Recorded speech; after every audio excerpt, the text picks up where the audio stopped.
I'm Steve Wiggins, and this is the Groundworks Ministries podcast. Today we're reading from the book of Judges, chapter 3, so let's focus on verses 1 and 2. These are the nations the Lord left in order to test Israel, since none of the Israelites fought in any of the wars with Canaan. This was to teach the future generations of the Israelites how to fight in battle, especially those who had not fought before.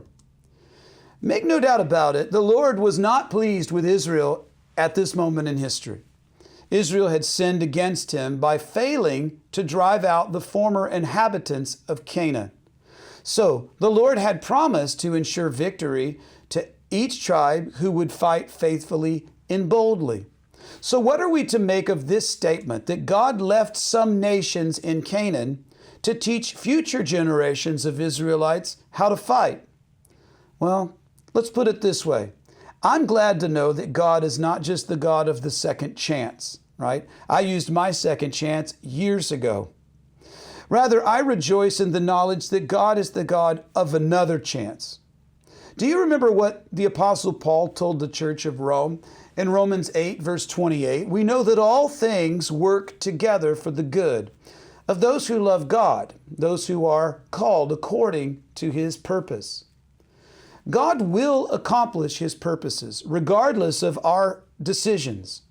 And if we choose to obey and to follow Him, well, then He elects and He goes before us and blesses us. If the people of Israel were not going to fight against the inhabitants of the land, then God wasn't going to go before them and destroy them anyway.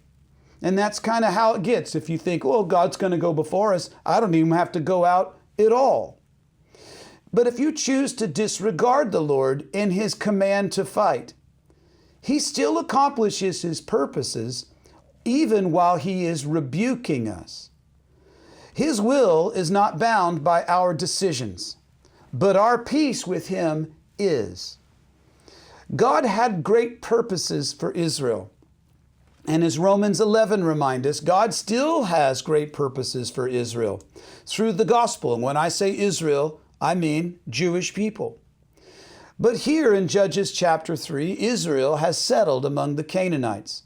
And instead of driving them out, Israel had chosen to take Canaanite daughters as wives for themselves, and to give their own daughters to their sons, and to worship their gods.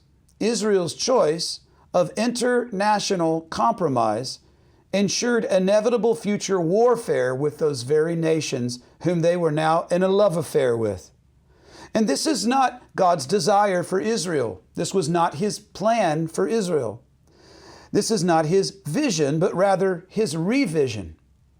But God's gracious mercy toward Israel was that He would parlay their bad faith decisions into a teaching scenario.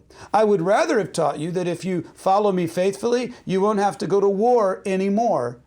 But if you don't follow me faithfully, at least I'll use this as a teaching moment to teach you how to fight. The Israelites needed rebuke because they had forsaken the Lord. And that rebuke was going to come by way of raiding nations who would come against Israel because Israel hadn't followed the word.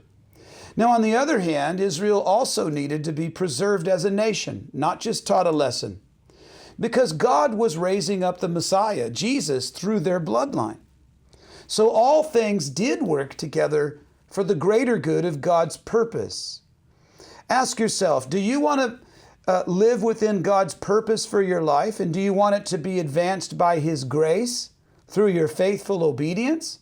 Or do you want His purpose to be advanced by His rebuke in spite of your rebellion? Either way, His purpose will be advanced, but why make it harder on yourself? I'm Steve Wiggins, and this is the Groundworks Ministries podcast. You know, Groundworks Ministries exists because of faithful donations from people like you. And if you're being blessed by these podcasts, why not help to contribute back to Groundworks Ministries so that you could send it forward and bless even more people as we expand the ministry? Check us out at groundworksministries.com.